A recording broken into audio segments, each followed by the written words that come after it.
एक दिन लालजू की हीरे की थोड़ी मिली, वो थोड़ी का जो हीरा है वो मिला नहीं मुझे। तो हमने खूब खोजा लेकिन नहीं मिला। अब एक्स्ट्रा जो थे वो भी सब खो गए थे। तो हमने कहा भाई आज एक काम करते हैं, लालजी को ऐसे ही विराजमान कर दो, आज थोड़ी पे हीरा धराएंगे नहीं, घर में ही बैठे हैं, कौन सा कहीं बाहर जाना है। तो इस भाव से ठाकुर जी को विराजमान किया। अब मैं तो अपने आदि कार्यों में लग गया, और राजभोग आदि की सेवा सब करते हैं। रात्रि में शयन करा करके जितना भी श्रृंगार होता है उसको एक कपड़े में रख दिया जाता है रात्रि में। ठाकुर जी का पूरा श्रृंगार नहीं बढ़ाना चाहिए रात्रि में, और पूरा श्रृंगार रखना भी नहीं चाहिए रात्रि में। थोड़ी का हीरा, माथे का तिलक, हाथ के कड़ूला और कानों में कुंडल, बस, और 2 माला गले पर, इससे ज्यादा श्रृंगार नहीं। वो भी किस लिए रखा जाता है? क्योंकि ठाकुर जी रात्रि होते ही जैसे हम शयन कराते हैं, हमारे लिए ठाकुर जी शयन कर गए, लेकिन वास्तव में समस्त गोपांगना और श्री किशोरी जी के साथ वो रास में प्रवेश कर जाते हैं। तो ठाकुर जी यदि उनका आपने श्रृंगार पूरा बढ़ा दिया, सब उतार दिया, तो फिर रास में जब जाते हैं तो किशोरी जी खूब डांटती हैं ठाकुर जी को, कैसे बन के आ गए हो, न को सज के भी नहीं आए, ऐसे ही आ गए हो मुंह उठा के। अरे कछु तो नेक तो श्रृंगार करे आते। तो कहीं किशोरी जी से हमारे लाल जी की डांट नहीं पड़ जाए, इसलिए थोड़ा श्रृंगार रखना चाहिए, और बाकी का श्रृंगार कपड़े में लपेट कर ठाकुर जी के पास ही रख देना चाहिए। और वो जब जाएंगे उनको जो बढ़िया लगेगा उसको धारण करके चले जाएंगे। तो ठाकुर जी का हीरा वो उस दिन धराया नहीं। अब रात्रि में पूरा श्रृंगार रखा गया। दूसरे दिन जब मैं सेवा में आया तो रात्रि का पूरा श्रृंगार देखा तो उसमें ठाकुर जी का हीरा रखा था। हमने उस बालक को बुलाया, मैंने कि रात्रि में तुमने शयन कराया था? मैंने बोला हाँ। मैंने कहा ये हीरा कहाँ मिला? बोले लाल जी की थोड़ी पर रखा था। मैंने तो धराया ही नहीं कल। अब हम क्या श्रृंगार के बाद ठाकुर जी का चित्र भी लेते हैं, तो मैंने चित्र दिखाया, मैं देखो ये मेरा चित्र है, इसमें ठाकुर जी की थोड़ी पर हीरा नहीं है। उसने कहा महाराज जी ये राजभोग का चित्र, अपने फोन में दिखाया, उसमें ठाकुर जी ने हीरा पहना था।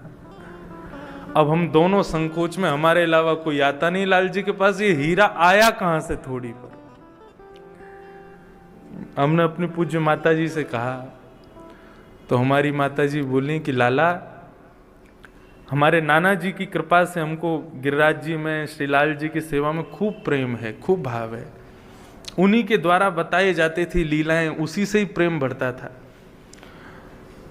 तुम्हारी माता जी का भाव ऐसा कहती थी कि लाला तू तो श्रृंगार करके चलो जाए, फिर एकांत में लाल जी बेचारे अकेले बोर रह जाएं तो वो नाना जी को बुला ले और नाना जी को सब बता, मैं आज देखो तुम्हारे लाला ने थोड़ी पे हीरा नहीं धरो है। अब लाल जी को तो पता है कहाँ पड़ा है, तो उनको बोलते थे को वहां पढ़ो, अब तुम ही बाकू धरा दो। तो कहें लाल जी से यदि कोई तुमसे कोई त्रुटि सेवा में हो जाती है तो लाल जी वो नाना जी से पूरी करवा लेते हैं। और वास्तव में आज तक ठाकुर जी के श्रृंगार में कोई भी कसर रह जाती है, ठाकुर जी स्वयं पूरी कर लेते हैं। ये तो मेरा अनुभव है।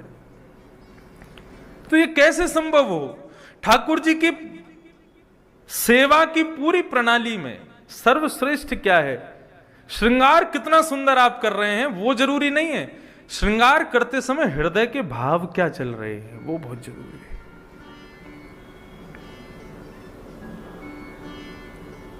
आज मकर संक्रांति, सुबह से मैं सोच रहा था आज लाल जी के राजभोग तक पतंग तो रहनी चाहिए। अब पतंग हमारे पास थी नहीं। सुबह मंगला की आरती की तो एक वैष्णव पतंग खुद ही दे के चले गए। बस स्मरण मात्र में आ जाए, लाल जी स्वयं पूरी करा लेते हैं। ये बड़ी कृपा है। तो इन लीलाओं का दर्शन, इन लीलाओं का जो आनंद है ना, जो सुख है ना, वो ब्रह्मानंद से भी ऊंचा है। उसकी प्राप्ति के लिए श्रीमद् भागवत का आश्रय लीजिए। भागवत आश्रित होकर के जब सेवा में प्रवेश करेंगे तो ठाकुर जी की विलक्षण लीला, एक अद्भुत लीला का दर्शन होगा। श्री वेद व्यास जी महाराज ने अपने समस्त बटुक ब्राह्मणों को कहा कि जब तुम हिमालय पर पुष्प आदि लेने के लिए ठाकुर जी की सेवा के लिए जाते हो तो श्लोकों का गान करते हुए जाना। भाव दो थे। पहला भाव तो सेवा के लिए कुछ भी कार्य करो तो ठाकुर जी के श्लोकों का चिंतन होना ही चाहिए। दूसरा भाव था कि इसी हिमालय पर सुखदेव जी बैठे हैं, यदि वो इन श्लोकों को सुनेंगे तो आकृष्ट होकर के मेरे पास आ जाएंगे संपूर्ण भागवत अध्ययन के लिए। यही उपाय है उनको बुलाने का। तो प्रथम श्लोक वेणु गीत का उन बालकों को रटाया गया। अद्भुत। सप्त गीतों पर वृहद चर्चा करने का दास को अवसर मिला, क्योंकि सप्ताह कथा में हम संपूर्ण प्रसंगों का स्पर्श नहीं कर पाते, इसलिए लॉकडाउन की स्थिति में हमने जो जो प्रसंग कवि नहीं कहे उन प्रसंगों को विशेष रूप से कहा। सप्त गीत कहे, नवदा भक्ति कही, स्तुति प्रकरण कहा यहीं बगल में भागवत निवास में। तो इस प्रकार भागवत के कई प्रसंग जो कभी सप्ताह कथा में कहने का अवसर नहीं मिल पाता, वो इस लॉकडाउन में कहने का अवसर मिला। तो उसमें वेणु गीत आप लोग YouTube पर सुन सकते हैं उनको। वेणु गीत का आप श्रवण करेंगे महाराज, ऐसा अद्भुत ठाकुर जी के रूप का वर्णन। और उसमें एक स्वरूप तो ऐसा है कि उसको जब जब मैं चिंतन करता हूं तो आनंद आ जाता है। गोपियां कह रही हैं कि इस यमुना को जो अधरामृत प्राप्त होता है ठाकुर जी का, ऐसा अधरामृत किसी को प्राप्त नहीं होता। कैसे? लाल जी गैया चराने जाते हैं और गैया चराते चराते छोटे छोटे बछड़ा बछिया जो लाल जी के छोटे छोटे संग में रहे, वो जाकर के यमुना जी को देखते ही यमुना जी के मुख में गैया पानी कैसे पीती है, तो यमुना जी में मुख लगा करके और अपनी जीभ निकाल के, ऐसे जीभ नहीं निकालती गैया, उसी में मुख लगा के और होठों से फिर ऐसे पानी पीती है। और ठाकुर जी उनको देखते हैं, छोटे छोटे बछड़ा बछियाओं को। वाह, ये बड़ी बढ़िया तरीका है जल पीने का। तो ठाकुर जी भी उन बछड़ा बछियाओं की तरह दोनों हाथ जमीन पर रख के और नीचे झुक करके जैसे बछड़ा पानी पी रहे हैं वैसे लाल जी भी पानी पीते हैं। और श्री यमुना महारानी आनंदित हो जाती हैं। उस स्वरूप का वर्णन वेणु गीत में करती हैं गोपियां। अद्भुत है वेणु गीत। समस्त गीत भागवत के अद्भुत। कभी अवसर मिलेगा तो, अभी तो पहली बार मैंने सप्त गीत कहे थे, लेकिन खूब लोगों की जिज्ञासा और मेरे मन का अति भाव है कि इसी वर्ष में जल्दी समय मिले तो मैं पुनः सप्त गीत कहूंगा और विस्तार से कहूंगा।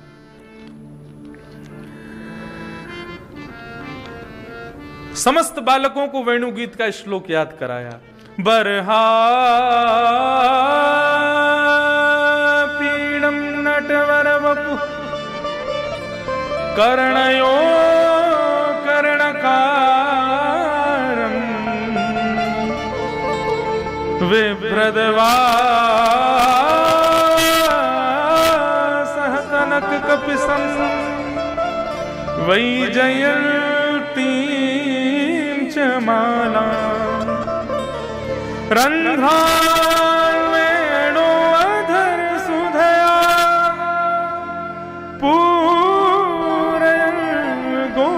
वृंदे वृंदारण्यं स्वपदरमणं प्राविशद गीत की।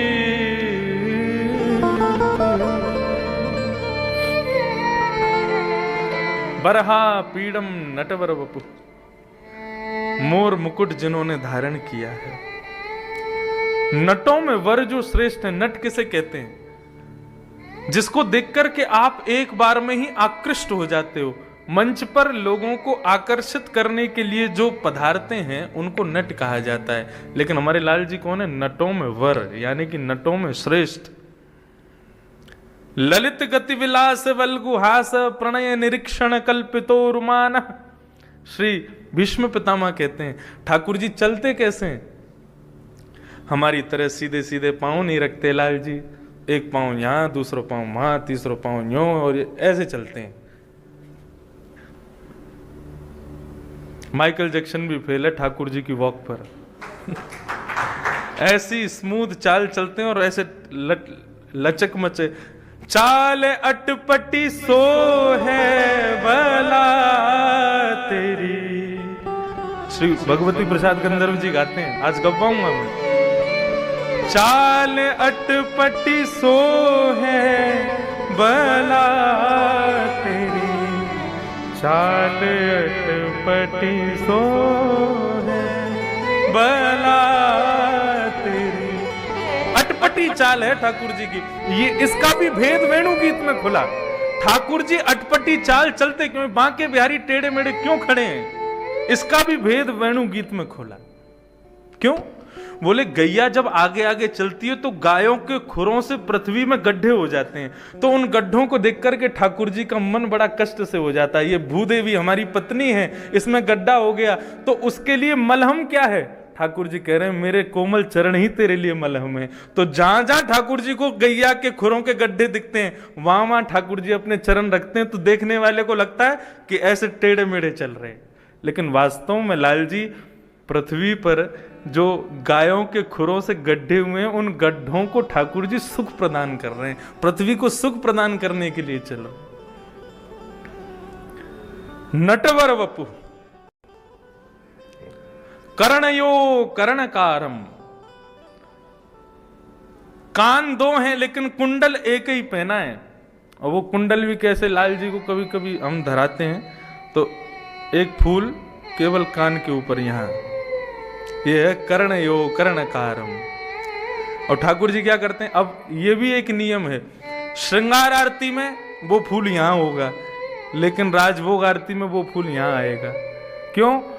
ये भी भाव पूज्य नाना जी बताते थे।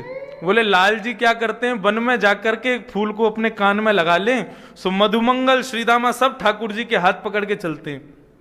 एक तरफ मधुमंगल, दूसरी तरफ श्रीदामा।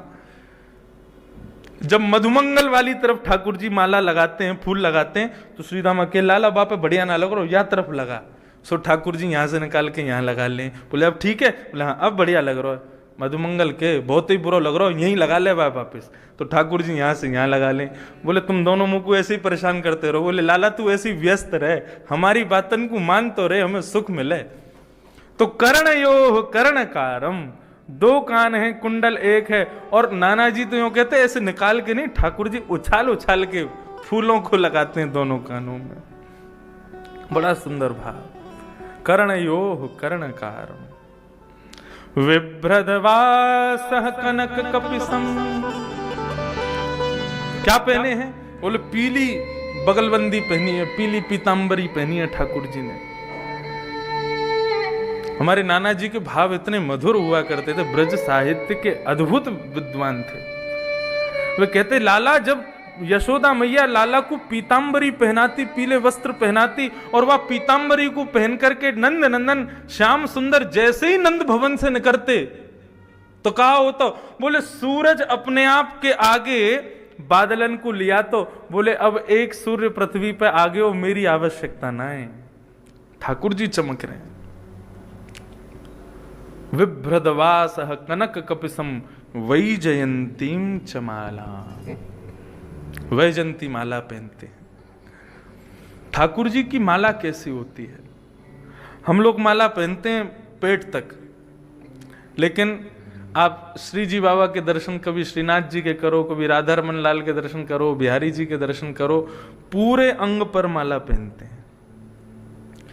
मतलब माला का एक छोड़ चरणों से छुभना चाहिए ठाकुर जी के। उसका भाव क्या है, यह भी वेणु गीत में बताया कि ठाकुर जी जब चलते हैं तो इतने कोमल चरण हैं ठाकुर जी के, अब वो मानेंगे हैं नहीं, जहां जहां खुरों के गड्ढे वहां वहां चरण रखेंगे।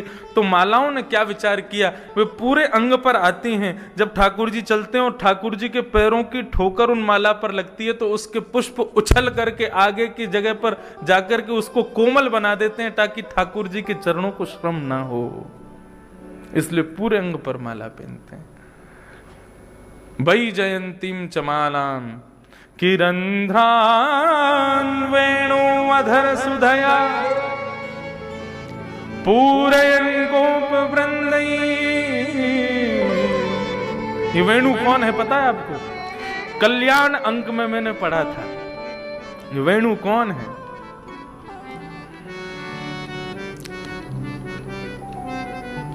श्री रघुनाथ जी जब रावण का वध करके पुनः वापस लौट के अयोध्या आए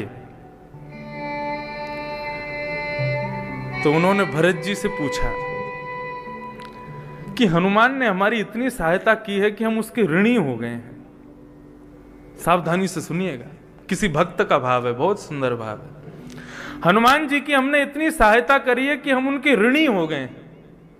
उनके ऋण को हम कैसे चुकावें, हमको समझ नहीं आ रहा, आप ही कोई उपाय बताओ। भरत जी महाराज बोले, 14 वर्ष तक आप वन में थे तो हमारे प्रत्येक प्रश्न का उत्तर आपकी चरण पादुकाओं ने दिया। हमारे लिए प्रथम पूज्य आपके चरणार विंदों की पादुका हैं, तो हे रघुनाथ जी, आपके संशय को भी पादुका ही दूर करेंगी, आप जाकर के उनसे आज्ञा लो। तो श्री रघुनाथ जी अपनी चरण पादुका जो 14 वर्ष तक अयोध्या की राज्य गद्दी पर विराजी थी, उनसे रघुनाथ जी पूछते हैं। हमारे प्रिय प्रेमी भक्त श्री हनुमान जी ने बड़ी सेवा की है हमारी, उनके ऋण से हम कैसे उऋण हों, हमें बताओ। क्योंकि वैसे कुछ करूंगा तो हनुमान कुछ करने नहीं देंगे मुझे। मैं चाहता हूं कि मैं अज्ञात रूप से ही कुछ कर दूं और मेरे ऋण जो मेरे ऊपर उनके प्रेम का चढ़ा है वो पूर्ण हो जाए। तब चरण पादुकाओं ने प्रत्युत्तर दिया, महाराज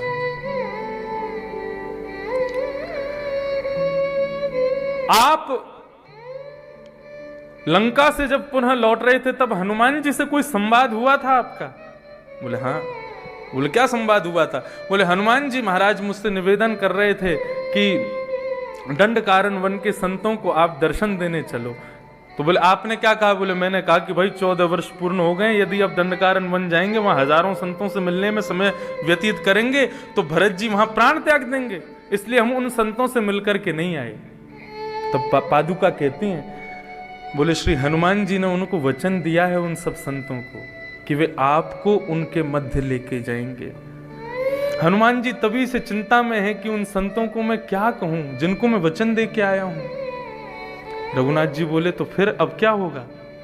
बोले प्रभु अब वही सब संत अपने तपस्या के बल से ब्रजमंडल की गोपांगनाएं बन के प्रकट होंगे।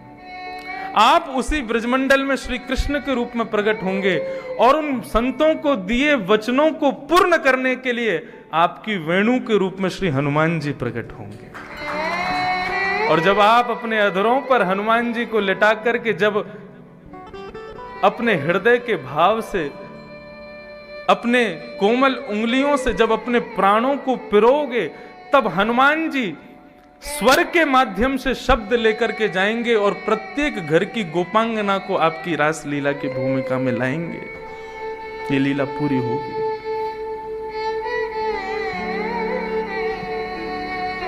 श्री रघुनाथ जी आनंदित हो गए। वंशी वैसे भी शंकर जी का स्वरूप है, शिव हैं, और वही शिव के अवतार श्री हनुमान जी। तो कल्याण अंक में मैंने पढ़ा था, इतना आनंद आया पढ़ करके, ऐसा भाव। किरंध्रान वेणुमधर सुधया, ठाकुर जी ने हनुमान जी को इसी कलिकाल में वेणु बनाकर के ऋण से उऋण करने के लिए मानो अपनी कोमल उंगलियों से उनके चरणों को दबा रहे हैं, अपने होठ रूपी तकिए पर मानो उनको सुला रहे हैं, अपने अधरामृत रूपी सुख से मानो उनको आनंदित कर रहे हैं, अपने नाक पर लगे हुए एक मोती से मानो हनुमान जी के ऊपर छत्र लेकर के खड़े हैं, अपने आंखों के पलकों से मानो हनुमान जी को हवा कर रहे हैं। इस प्रकार 11 वर्ष 56 दिन तक ठाकुर जी ने वेणु बजा करके हनुमान जी के ऋण से खुद को उऋण किया। रंध्रान वेणु वधर सुधया पूरयन गोप वृंदई वृंदारण्यम स्वपद रमणम प्राविशत गीत कीर्ति। अब ये जो मैं श्लोक बोल रहा हूं, इसका भाव निर्गुण निराकार ब्रह्म का स्मरण कर रहे श्री सुखदेव जी महाराज के कर्ण रंध्रों में जैसे ये श्लोक पहुंचा है, मोर मुकुट धारण किए तिरछी चाल चल रहे ठाकुर जी वेणु का नाद कर रहे, सुंदर अलकावलियों को फैलाए हुए ऐसे ठाकुर जी जब उन सुखदेव जी के हृदय में प्रकट हुए, व्याकुल हो गए सुखदेव जी। ये स्वर कहां से आ रहा है? कौन गा रहा है इस सुंदर श्लोक को? दौड़ करके उन बालकों के पास गए और जाकर के प्रणाम करके बोले, ये इतने सुंदर श्लोक में किसका वर्णन कर रहे हो आप? ये कौन है इतना सुंदर जिसने मेरा चित्त हरण कर लिया है?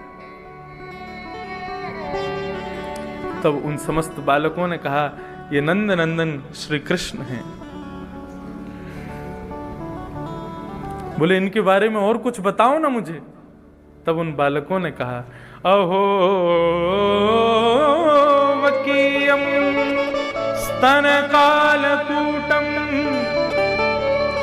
जिघांशयापा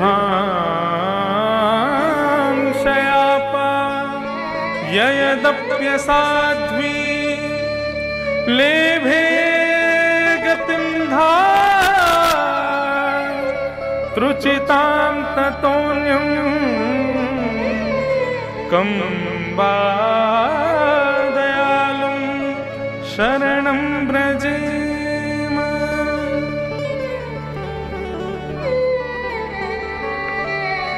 अहो बकीयम स्तनकालकूटम जिघांशयापा यदप्य साध्वी लेभे गतिं धातृचितां ततोऽन्यं कम्बा दयालुं शरणं व्रजेम।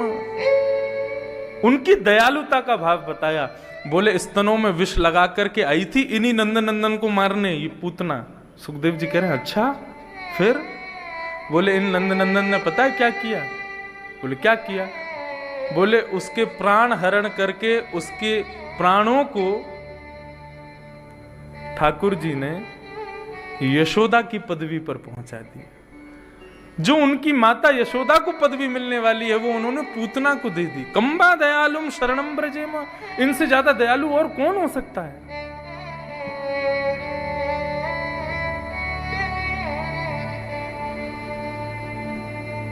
तुमरे बिन हमरा को पालन हारे निर्गुण और नारे, तुमरे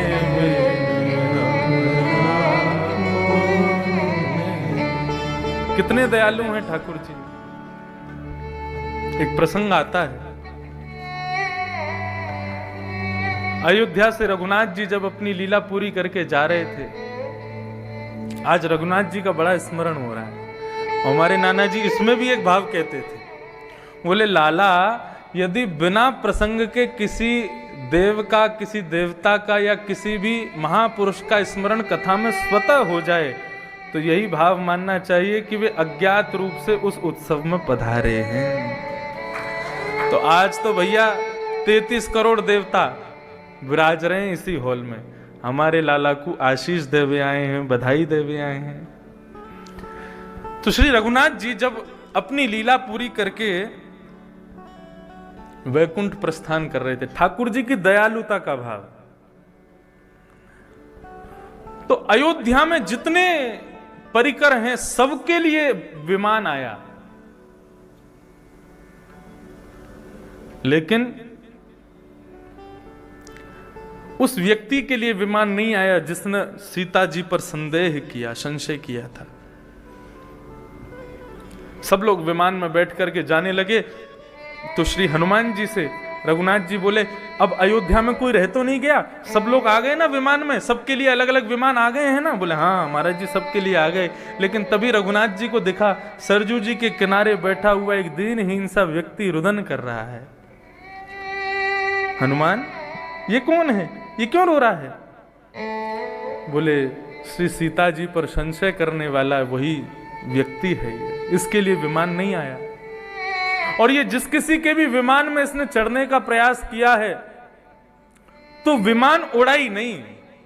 बोले, पहले इसको उतारो तब उड़ेंगे हम, इसके लिए कोई विमान नहीं आया। रघुनाथ जी बोले, इधर आओ, क्यों नहीं गए तुम? बोले, हमारे लिए विमान ही नहीं आया, जिसके भी विमान में गए उस सब ने हमको उतार दिया।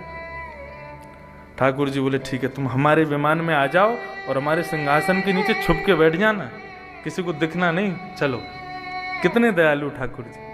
उसको अपने सिंहासन के नीचे बिठा करके और ठाकुर जी वैकुंठ ले गए। अब ठाकुर जी का विमान तो उड़ेगा। अब तो महाराज 33 करोड़ देवता गाजे बाजे बजा रहे हैं, पुष्प वर्षण कर रहे हैं। अयोध्या नगरी से संपूर्ण अयोध्या नगरी वैकुंठ पधार रही है। श्री रघुनाथ जी अपनी लीला पूरी करके पधार रहे हैं। एक एक करके सबके विमान अंदर प्रवेश करते जा रहे हैं। सबसे पीछे सबसे विशाल पुष्पक विमान पूरे राम दरबार से सुसज्जित ठाकुर जी का विमान आ रहा था। वेद ध्वनि होने लगी, शंखनाद होने लगे, मृदंग बजने लगी। जैसे ही वैकुंठ में प्रवेश करने लगे, वैकुंठ के विशाल स्वर्ण कंचन के दरवाजे अपने आप बंद हो गए। रघुनाथ जी बोले, ये क्या हुआ? वैकुंठ, अरे हम आए हैं, स्वागत नहीं करोगे? तुमने दरवाजे क्यों बंद किए? वैकुंठ उपस्थित हो गया। प्रणाम प्रभु, वर्षों बाद आप पधारे हैं, आपका स्वागत है। लेकिन प्रभु, आपके रथ में, आपके इस विमान में एक अनधिकारी व्यक्ति बैठा है जिसको वैकुंठ में प्रवेश नहीं मिलेगा। बोले, कौन है? बोले, आपके सिंहासन के नीचे छुपा बैठा है, उसको निकालो वहां से। हनुमान जी उसको निकाल के लाए, बेचारा रुदन कर रहा था। बोले, इसको वैकुंठ में स्थान नहीं मिलेगा। क्यों? बोले, हमारी आचार्या हैं लक्ष्मी सीता जी, उनकी अवहेलना की है इसने, हम वैकुंठ में स्थान नहीं दे सकते। और वैकुंठ ने मना कर दिया तो भगवान ने उसकी ओर देखा, वो रुदन करने लगा। बोले, क्या करूं, कहां जाऊं? बोले, वैकुंठ नहीं तो स्वर्ग भेजेंगे हम। ए इंद्र, यहां पे आओ, इसको लेके जाओ, स्वर्ग में बिठाओ। इंद्र ने हाथ खड़े कर दिए। बोले, महाराज, आचार्य की अवहेलना करने वाला कोई भी क्यों ना हो, स्वर्ग की प्राप्ति, स्वर्ग के नियमानुसार उसको स्वर्ग में प्रवेश नहीं है, आप स्वर्ग नहीं भेज सकते। भगवान ने प्रत्येक स्थान के नियम बना रखे हैं। यदि उन नियमों से पृथक कोई व्यक्ति उस स्थान में प्रवेश भी करना चाहेगा, देवता भी उसको ले जाना चाहेंगे, तो वो स्थान उसको प्रवेश नहीं करने देगा। बोले, स्वर्ग के सारे टर्म्स एंड लॉज में ऐसे व्यक्ति को प्रवेश वर्ज्य है। भगवान बोले, कोई नहीं, हम तुमको शिवलोक भेज देंगे। शंकर जी कहाँ हैं? शंकर जी, इनको लेके जाओ अपने संग, कैलाश में रखना। बोले, भूत प्रेत पिशाच डाकनी साकनियों को रख लूंगा, लेकिन गुरु अवज्ञा करने वाले को मैं अपने शिवलोक में भी नहीं रखूंगा। ब्रह्मा जी से कहा, तुम ले जाओ। ब्रह्मा जी बोले, अभी इस्तीफा दे दूंगा ब्रह्म पद से, लेकिन ब्रह्मलोक में इसको नहीं लेके जाऊंगा। वरुण, कुबेर, सबने मना कर दिया, सब इस्तीफा, रिजाइन लेटर सबने साइन कर दिया। बोले, हम रिजाइन कर देंगे, लेकिन लक्ष्मी जी के अपमान करने वाले को, आचार्य के अपमान करने वाले को अपने स्थान पर नहीं ले जाएंगे। कहीं इसके संग से हम में दोष आ गया तो? 33 करोड़ देवता में सबसे लास्ट में भैंसा पे बैठे 2 सिंह वाले, 2 सिंह को मुकुट हमने देखे टीवी में। कौन? श्री यमराज जी। ऐसे होते नहीं है कोई उनके 2 सिंह जैसे, ऐसा कुछ नहीं है। यमराज जी का भी स्वरूप खूब सुंदर है, देव जैसे ही है। अब ठाकुर जी ने उस व्यक्ति की ओर देखा, बोले, अब तो यही स्थान बचा। बोला, इससे बढ़िया तो मुझे अयोध्या ही भेज दो। बोले, नहीं, हम इनको बोल देंगे, तुमको कुछ कहेंगे नहीं, अब यहां तो तुम जा ही सकते हो। यमराज जी को बुलाया, यमराज जी जाओ, इसको ले जाओ, अपने पास नरक ले जाओ, लेकिन इस पर कोई यातना वगैरह इसके संग मत करना, अपना कोई पार्षद बना लेना। यमराज जी बोले, महाराज क्षमा करें, गुरु अवहेलना करने वाले को नरक में भी स्थान नहीं। ये कितना बड़ा पापी है, आप अनुमान लगा लीजिए। भगवान उसके लिए सिफारिश कर रहे हैं और नरक के भी द्वार उसके लिए बंद हैं। गुरु अविज्ञा से डरिए, कभी किसी गुरु संत महापुरुष किसी भक्त का अपराध ना हो जाए हमसे, नहीं तो नरक में भी स्थान नहीं मिलेगा। ठाकुर जी को थोड़ा गुस्सा आ गया। बोले, तो ठीक है, आप सब लोग पहले ही मान चुके हैं कि इसको नहीं ले जाएंगे? बोले, बिल्कुल नहीं ले जाएंगे। वैकुंठ से कहा, अंतिम बार पूछ रहे हैं, इसको अंदर लोगे कि नहीं? बोले, बिल्कुल नहीं लेंगे। ठाकुर जी कृपालुता देखो, अपनी भ्रगुटी टेढ़ी की और वैकुंठ से भी 100 योजन ऊपर एक दूसरा वैकुंठ निर्माण कर दिया। बोले, अब सब लोग रहो यहीं पे, मैं और ये दोनों उस वैकुंठ में रहेंगे। जैसे ही ठाकुर जी को क्रोध आया, सब लोगों ने आकर के क्षमा मांगी और सब ने कहा, प्रभु इसका एक उपाय है। बोले, क्या? यदि किशोरी जी, श्री जगदम्बा सीता जी यदि उसके सर पर अपना वरद हस्त रख करके उसको क्षमा कर देंगी तो हम इसको स्वीकार कर लेंगे। तभी राम जी की आज्ञा हुई। किशोरी जी अपने स्थान से खड़े होकर के उसके सर पर अपने दोनों वरद हस्त रख करके उसको क्षमा करती हैं। तब वैकुंठ के द्वार पुनः खुल जाते हैं और ठाकुर जी का विमान प्रवेश करता है। कंबा दयालुम शरणम व्रजे। हम और किसकी शरण में जाएं? इनसे ज्यादा दयालु कृपालु कोई भी नहीं है। इतने दयालु हैं, इतने कृपालु हैं ठाकुर जी। मैं तो रटूं सदा तेरा नाम, दयालु दया करो। मैं तो रटूं सदा तेरा नाम, दयालु दया करो। मैं तो रटूं सदा तेरा नाम, दयालु दया करो। मैं तो रटूं सदा तेरा नाम, दयालु दया करो। मैं तो रटूं सदा तेरा नाम, दयालु दया करो। मैं तो रटूं सदा तेरा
दयालुम शरणम ब्रजेम।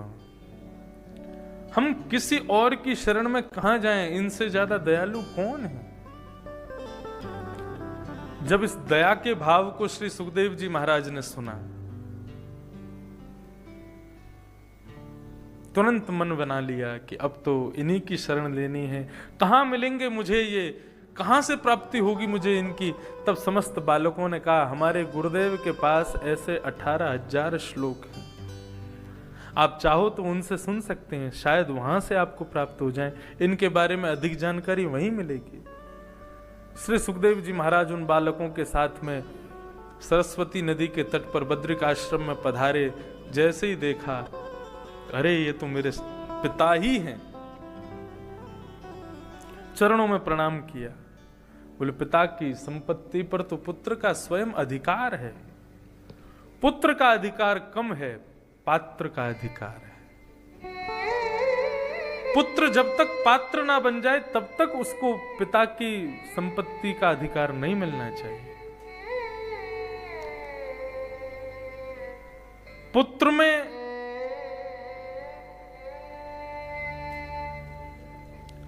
बीज नहीं बोए जाते, पात्र में बोए जाते।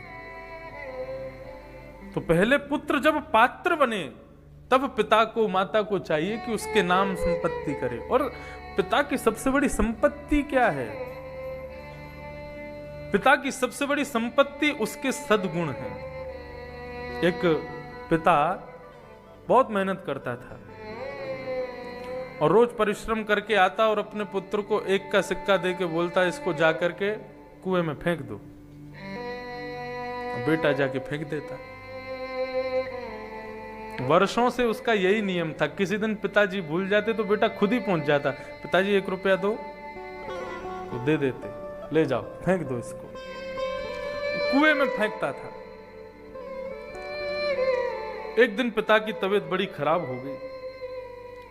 आज पुत्र गया, पिताजी आज 1 रुपया नहीं दिया आपने। बोले, बेटा आज मैं काम भी नहीं गया, दफ्तर भी नहीं गया, अब घर के लिए भी तो पैसे इकट्ठे करने हैं। एक काम करो बेटा, अब 2-3 दिन में तो उठ नहीं पाऊंगा, तुम कहीं जाके कुछ काम करो और फिर अपना ये नियम मत तोड़ना, कैसे भी लाओ 1 रुपया इसमें जाके डालो। बालक बेचारा किसी ढाबे पर गया और वहां झूठे बर्तन साफ करने की नौकरी मिली। पूरे दिन अपने हाथ रगड़ता था और बर्तन साफ करके रात में उसको 3 रुपया मिला। 3 रुपया लेकर के आया, पसीने में लथपथ, थका हारा बेटा आकर के बैठा। बूढ़े पिताजी अंदर बिस्तर पर लेटे थे। बेटा आ गए? बोले, हाँ पिताजी। परिश्रम किया? बोले, बहुत काम किया। कितना रुपया मिला? बोले, 3 रुपया मिला। चलो बेटा बहुत बढ़िया, अब जाओ 1 रुपया फेंक आओ।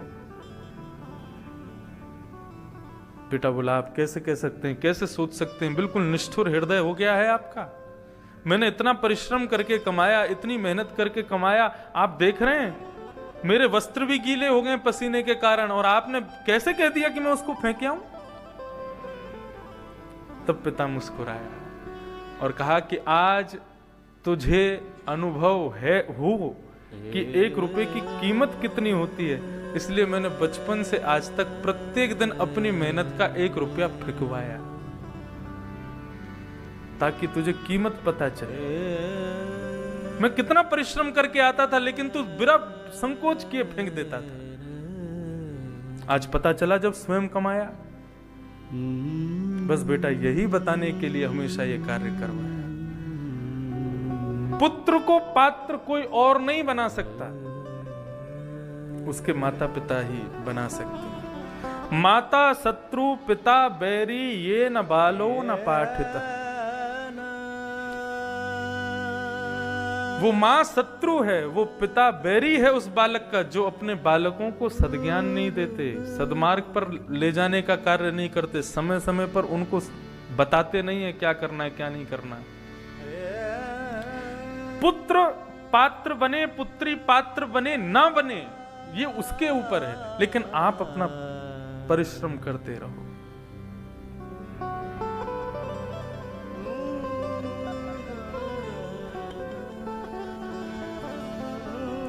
पात्र में संपत्ति का बीज दीजिए।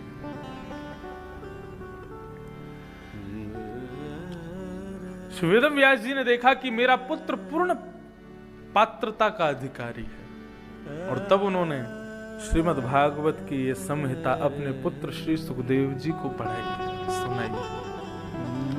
और इन्हीं सुखदेव जी महाराज ने श्रीमद् भागवत को संपूर्ण स्मरण करके, उसको स्मृति में विराजमान करके, गंगा के किनारे बैठे हुए एक प्यासे को जाकर के पिलाया। और वो प्यासा कौन है? वो है परीक्षित। ये परीक्षित कौन है? सनकादि ऋषियों ने प्रश्न किया। सौनकादि ऋषियों के इस प्रश्न के उत्तर में सूत जी महाराज कहते हैं कि परीक्षित जी का परिचय देना मैं उचित तो नहीं समझता, इतना कोई विशेष तो नहीं है, लेकिन वक्षे कृष्ण कथोदयम, परीक्षित की कथा से कृष्ण कथा का उदय होगा, इसलिए मैं तुमको ये सुनाता हूं। और महाभारत का प्रसंग कहना प्रारंभ किया।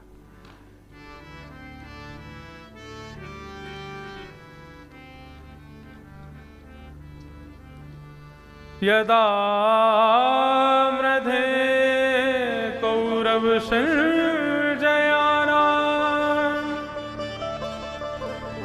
वीरे स्वथो वीर गतिं गतेषु ब्रकोदरा विद्गदा विमर्श भृगनूरुदण्डे धृतराष्ट्रपुत्रे। महाभारत का युद्ध हो रहा था। बड़े बड़े वीर वीर गति को प्राप्त हो चुके थे। भीम और दुर्योधन के बीच में युद्ध चल रहा है। सब लोग अपनी आंखें फाड़ करके बैठे, टकटकी लगा के देख रहे हैं अब महाभारत का युद्ध कौन जीतेगा, कौरव या पांडव। भगवान कृष्ण भी अर्जुन के सारथी बनकर के विराज रहे हैं, एक कोने में खड़े हैं। भीम बार बार अपनी प्रचंड गदा का प्रहार करता है, लेकिन दुर्योधन के अंग का स्पर्श करके उसकी गदा खन्न से आवाज करती है, लेकिन दुर्योधन पर उसका कोई असर नहीं पड़ता। सब लोग बड़े चिंतित हो गए, क्या होगा इसका परिणाम। तभी भीम ने भगवान कृष्ण की ओर दृष्टिपात करते हुए देखा, तो भगवान कृष्ण ने इशारे में बताया, इसकी जंघा पर प्रहार करो। और जैसे ही गदा घुमा करके दुर्योधन की जंघा पर प्रहार भीम ने किया, जंघा टूट गई और दुर्योधन नीचे परास्त होकर गिर गया।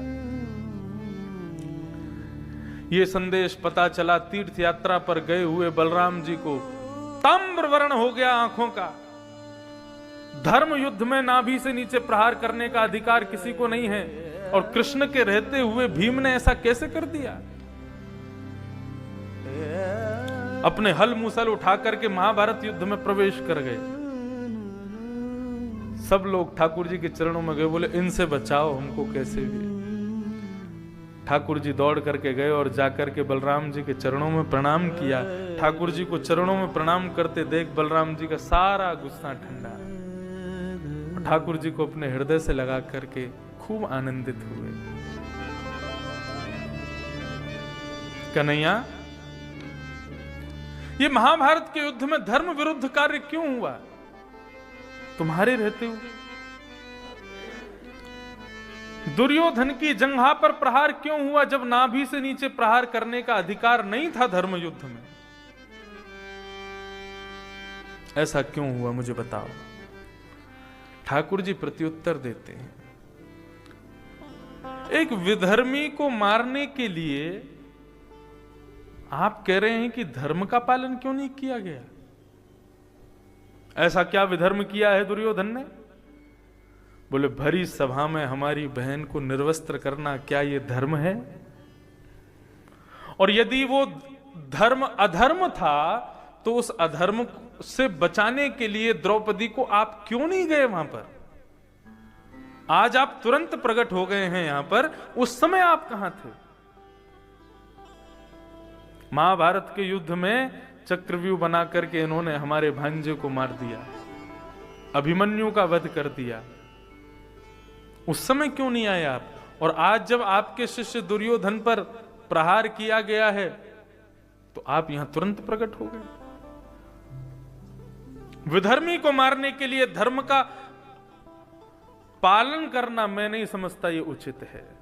ऐसे विधर्मी को तो विधर्म से ही वध करना चाहिए। ठाकुर जी के द्वारा इन वचनों को सुनकर के बलराम जी को पश्चाताप हुआ। पांडव समस्त महाभारत का युद्ध जीत गए, लेकिन दुर्योधन अभी भी अचेत पड़ा है। तभी गुरुपुत्र अश्वत्थामा अर्धरात्रि में दुर्योधन के पास जाकर के कहते हैं, हे दुर्योधन, आज्ञा करो, मैं क्या करूं?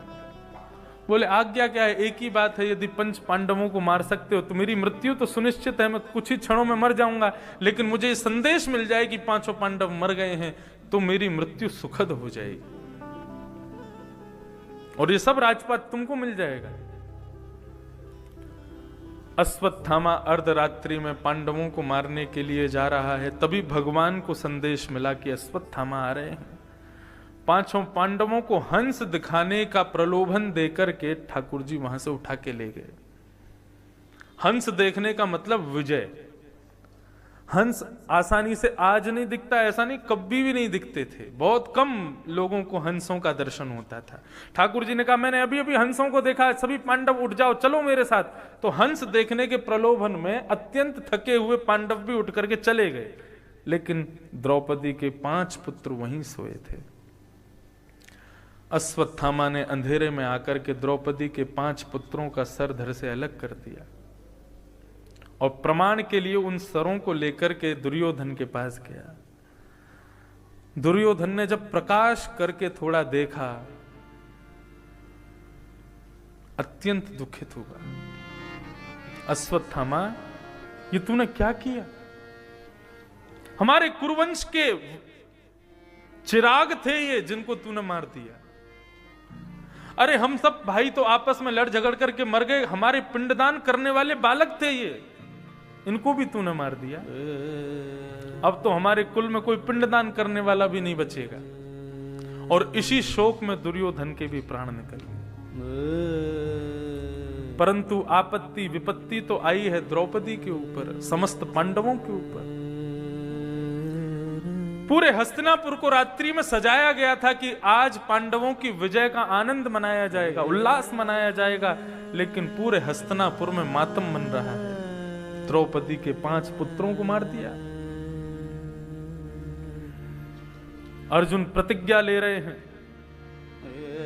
द्रौपदी तू रुदन मत कर, मैं वचन देता हूं जिसने भी तेरे पुत्रों को मारा है उसको जीवित नहीं छोड़ूंगा, उसके रक्तों से मैं तेरे केशों को रंग दूंगा। भगवान बार बार अर्जुन का हाथ पकड़ रहे हैं, अर्जुन ऐसी प्रतिज्ञा मत लो। लेकिन क्रोध में जब व्यक्ति होता है तो याद रखिएगा, निर्णय सदैव गलत ही लेता है। इसलिए देखो, क्रोध करना शास्त्रों में वर्ज्य नहीं बताया, क्रोध होना चाहिए और उसके कई नियम बताए। क्षणम कोप घटिकद्वयम, इस प्रकार क्रोध के नियम बताए गए। एक होता है क्षण भर का को गुस्सा आया और तुरंत शांत हो गया, लेकिन शास्त्राज्ञा कहते हैं कि गुस्सा कैसा होना चाहिए? बोले घटिकद्वयम, 2 घड़ी बस।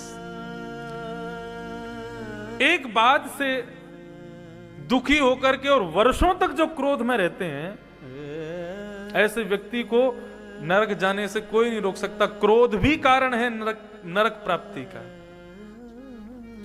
नरक प्राप्ति का बहुत बड़ा कारण है क्रोध। इसलिए क्रोध पर थोड़ा सा काबू कीजिए। लेकिन क्रोध बहुत आता है तो ठीक है, धीरे धीरे उस पर प्रयास करो, लेकिन कोई भी विशेष निर्णय क्रोध के मध्य नहीं लेना चाहिए। क्योंकि क्रोध जब आता है तो व्यक्ति अपने मति से और अपने मन से सोचना बंद कर देता है।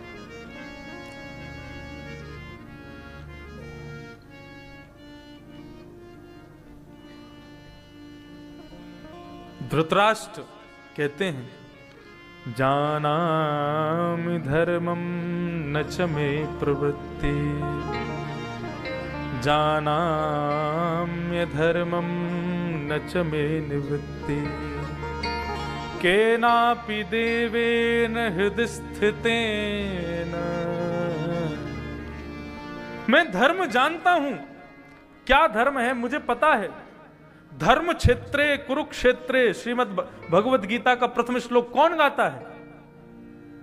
किससे प्रारंभ होती है भगवद गीता की बात? धृतराष्ट्र से। धृतराष्ट्र जानता है कि कुरुक्षेत्र एक धर्म क्षेत्र है और वहां यदि मेरे पुत्र मारे जाएंगे तो उनको मुक्ति जरूर मिलेगी। ये बात जानता है धृतराष्ट्र। वे कहते हैं मैं जानता हूं धर्म क्या है, लेकिन मैं क्या करूं, मेरी उसमें प्रवृत्ति नहीं है। और मैं जानता हूं जो भी कुछ मेरे द्वारा हो रहा है सब अधर्म है, लेकिन वो उससे मेरी निवृत्ति नहीं हो रही, मैं उससे निकल नहीं पा रहा। केनापि देवेन हृदय स्थितेन, ना जाने कौन मेरे भीतर बैठ करके मुझसे ये सब करवा रहा है। ये मन ही जब क्रोध के कारण राक्षस बनता है तो यही हमसे सब अधर्म करवाता है। इसलिए क्रोध में कभी निर्णय नहीं लेना चाहिए, सदैव इसका ध्यान रखिए। क्रोध आवे तो एकांत में बैठ करके रो लो, खुद को पीट लो, मार लो, लेकिन कोई निर्णय कभी मत लेना, क्योंकि वो निर्णय स्वयं को भी कष्ट देता है, संपूर्ण परिवार को भी कष्ट देता है, संपूर्ण समाज को भी कष्ट देता है, और उसके बाद ग्लानि होती है वो अलग, कि मैंने ऐसा क्यों किया, ऐसा नहीं करना चाहिए था। इसलिए क्रोध करो, लेकिन क्रोध में कोई निर्णय मत लो।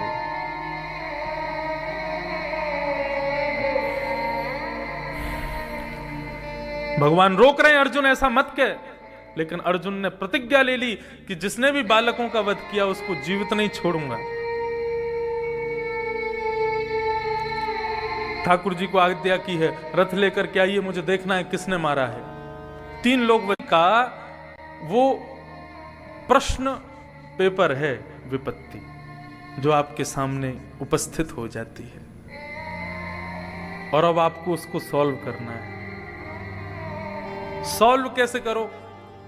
हमारे अध्यापक कौन हैं?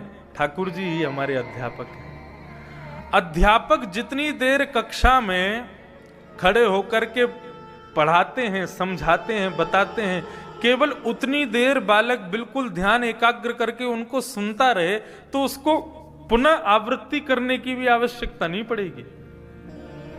स्कूल में पढ़ा रहे अध्यापक को ध्यान से सुन लिया जाए जब वो पढ़ाते हैं, तो घर पर आकर के एक बार को पुनः आवृत्ति नहीं भी करोगे तो भी आपके स्मरण में रहेगा कि अध्यापक ने क्या पढ़ाया।